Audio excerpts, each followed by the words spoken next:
Hello, my name is Lance, and this is the first and last episode of how the scouting program has affected past generations and how they affect the current generation today.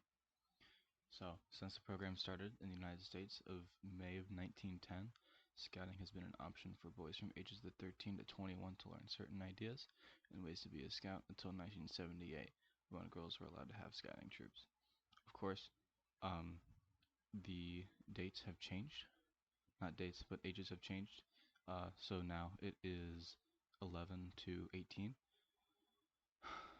There is a legend that says that William Boyce, he was the founder of the Boy Scouts of America, was in New York on a foggy night and he got lost. A young boy guided him to his destination and rejected payment, saying he was doing his duty as a scout, and he soon founded the Boy Scouts of America after meeting Lord Baden-Powell in England. The ideals of the scouting program at the time were a lot different than they were today, though they still share some of the ideas as before. It aimed to give the boys good citizenship, chivalrous behavior, and various outdoor skills. Not to mention, scouting has an oath and law. The purpose of the scouting program was to teach young people to achieve their full physical strength, moral resolve, emotional stability, and social skills. They would also be great representatives of their local community as citizens. Over time, between 1907 through 1976, there were surges of growth and diminishment of members in scouting, especially during the 70s when the civil rights movement got its hands around a third of the organization, and it was finally allowed to make girls have their own troops, though being its own sort of sub-organization, which was the Girl Scouts of America. It would not be until 1998 that young women and men could join the Venture program, which was founded the same year. During this time, though, unfortunately, there were instances where adult leaders were taking advantage of young boys, and in case you haven't heard, the Boy Scouts of America had to declare bankruptcy in February of 2020. They ended up paying around $450 million to individuals that had allegations and wanted compensation for it, though only $5,000 through $7,200 was given to the victims of who these people were. There was a lot of outrage, but it was the best the organization could do without going under.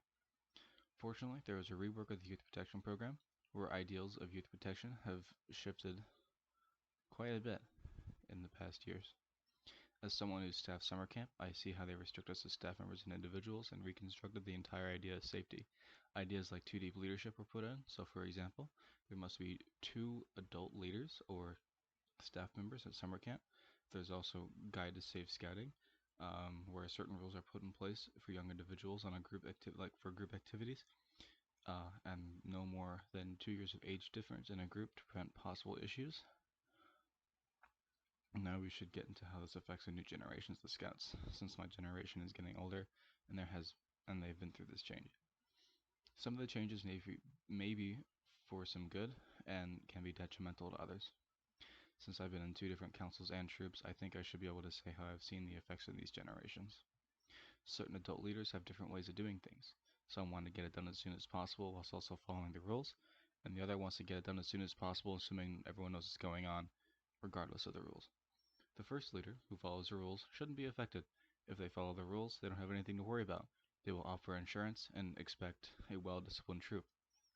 The other leader wants to be as laid back as possible. They can assume safely that the older ones have something planned, can plan safely, and can make sure that the group can ensure safety with one another. Some things can happen, and that's okay, because certain things become out of their control. That's when the adults would step in.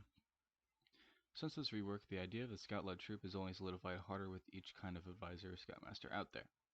Typically, scout-led troops show the highest productivity, since they learn on their own how to push forward against all odds and prevail, even after new guidelines have been pushed to place by National, and they can also work a lot more efficiently. Sure, the adults have to observe everything that's going on, and they should act as advisors, and most troops do use that model, though some troops don't like to stick with those ideals and like to micromanage to some degree. From personal experience, micromanaging isn't really the most fun way to be ran as a troop.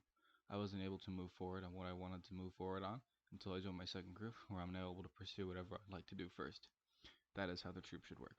Now I'm on track to getting more signatures for my community service project that's going to be done by June or July. Thank you for listening to this absolute mess. Again, I'm Lance. All references are in the script. Have a good day.